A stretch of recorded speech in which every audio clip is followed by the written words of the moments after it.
Helen had spent the whole afternoon in her small kitchen, the one with the cracked yellow tiles and the window that always let in cold air.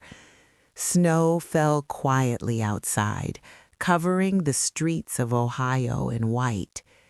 It was New Year's Eve, and for the first time in many years, she had been invited to her son's party. Her hands trembled as she wrapped the present. It wasn't expensive, just a wool scarf she had knitted herself, dark blue, the color he used to love when he was a boy. She remembered him at 7 years old, running through the house, shouting that blue was the strongest color because it looked like the sky. She smiled softly at the memory, even though it hurt. Helen stood in front of the mirror and adjusted her old coat. She looked older than her 62 years. Life had not been gentle with her. After her husband died, she worked 2 jobs to raise her son, Daniel. She skipped meals so he could eat better, wore the same shoes for years so he could have new ones. She never complained. She believed love was quiet sacrifice.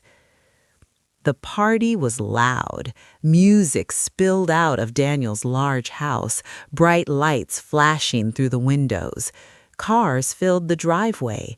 Helen hesitated before knocking, suddenly feeling out of place with her simple coat and handmade gift. When Daniel opened the door, his smile disappeared the moment he saw her. "Oh, you came," he said flatly.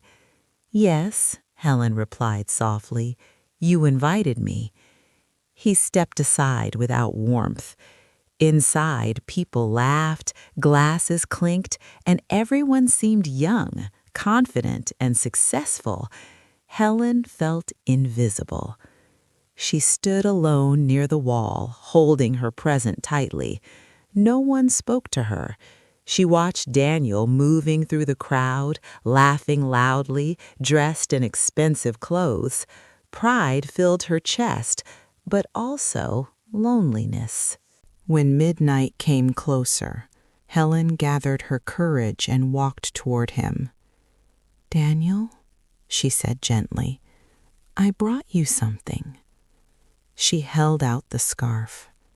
He stared at it, his face hardening. Then he laughed, a sharp, cruel sound. "What is this?" he said loudly. "A scarf," she whispered. "I made it for you." The room grew quiet. People turned to look. "I don't need this," Daniel snapped. "This is embarrassing." Helen felt her heart drop. "You didn't need to bring anything," he continued, his voice rising. "Honestly, I didn't even want you here. You don't fit in. Look at you." She felt every word like a slap. "I'm your mother," she said, her voice breaking. "That doesn't mean you belong at my party," he shouted. "You're ruining the mood. Just leave." Silence filled the room. Helen's hands shook as she lowered the scarf. Her eyes burned, but no tears fell yet. She looked around, hoping someone would say something, anything. But no one did. Without a word, she turned and walked to the door. Outside, the cold air cut into her face. Helen walked slowly down the snowy sidewalk, alone, carrying the present meant for her son.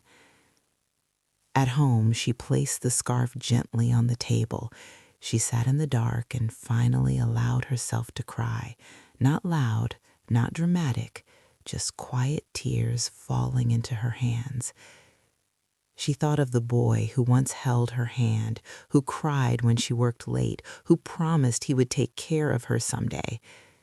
She wondered when love had turned into shame. As midnight passed, Helen whispered, "Happy New Year," to no one. And in that small, silent house, A mother's heart broke, not because she was alone, but because the person she loved most had told her she no longer belonged.